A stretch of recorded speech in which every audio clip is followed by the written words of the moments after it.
Thanks very much. And thanks a lot, Sinn Féin, for bringing forward this motion.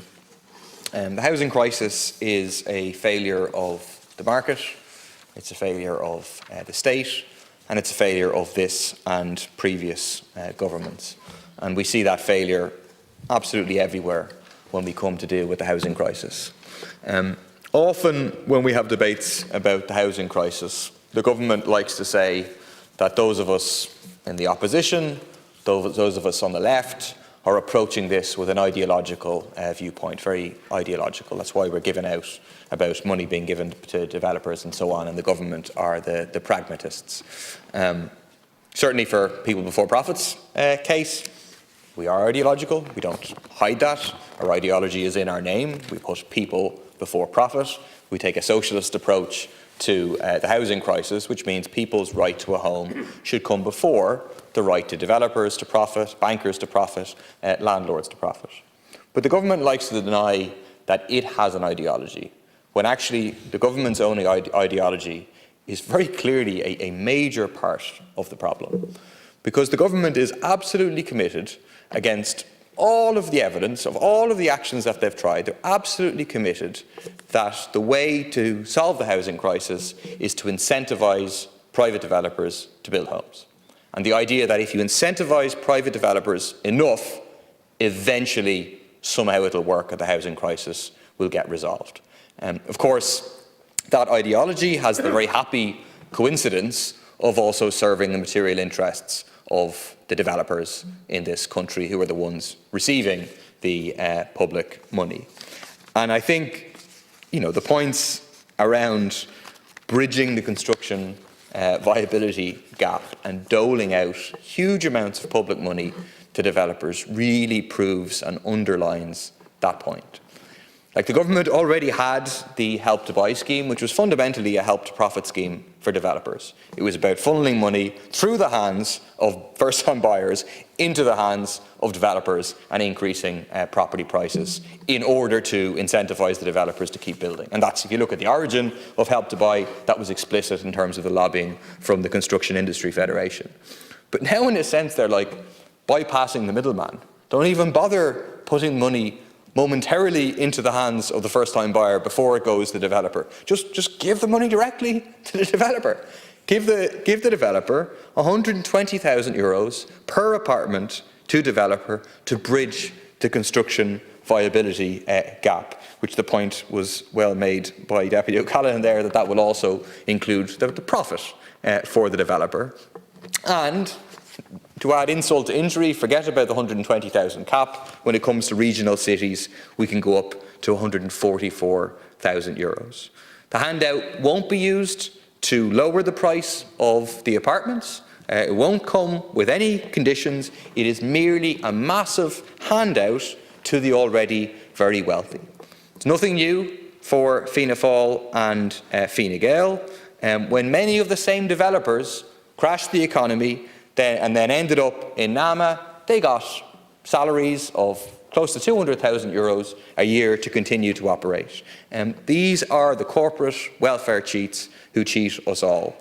Instead of throwing more public money at them, we should use public money directly, state-led construction of genuinely affordable and social housing, providing quality employment, apprenticeships for workers, and so on. Another example of this approach of incentivising the developers and using lots of public money to go and do it is the question of LEHAF. We've seen €200 million of public money spent on LEHAF, building roads and infrastructure for private developers to help them profit. Originally, the promise was that 40% of homes built on LEHAF-funded land would have to be affordable. Very quickly, the government backed away from that and said instead there would be some haircut, which was unstated, for properties on this site. In Cherrywood, we've seen massive amounts of funding spent, and yet we've still heard nothing about what level of affordable housing will be provided and how genuinely affordable they will actually be. And that gets to the core of the problem with the government's approach and the government's plan in terms of affordable housing. I mean, it's like Humpty Dumpty. said that when I use a word, it means just what I choose it to mean, neither more nor less.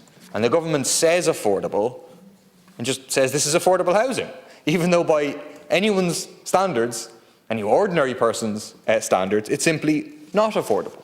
I mean, the idea that €450,000 is an affordable price for a house in Dublin. You can't just say it and slap the label affordable on it and all of a sudden people can afford it. They still can't afford it no matter what you call it. And the whole problem, again, comes back to the ideology of the market, because how does the government determine affordability? Affordability is simply a percentage of market value. You just have a knockdown, 10 or 20% reduction for market value. And when market value is so completely out of control, completely unattainable for ordinary middle-income earners, well then a small reduction from that still leaves it absolutely unaffordable. Affordability should be defined in the language of ordinary people, that it's actually something that ordinary workers could afford. We should stop pinning affordability to the market and instead connect affordability to average incomes. No worker should have to pay more than 25% of their income for a roof over their heads.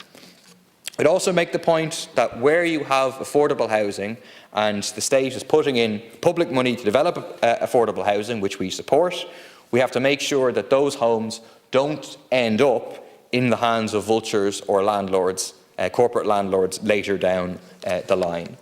We know there are corporate investors looking to profit from the state spending on housing. That's why we argue that all affordable housing purchase schemes must include strong clauses to ensure the unit can only be sold back to the local authority so that it remains affordable through generations, and that in effect it's another kind of model of public housing.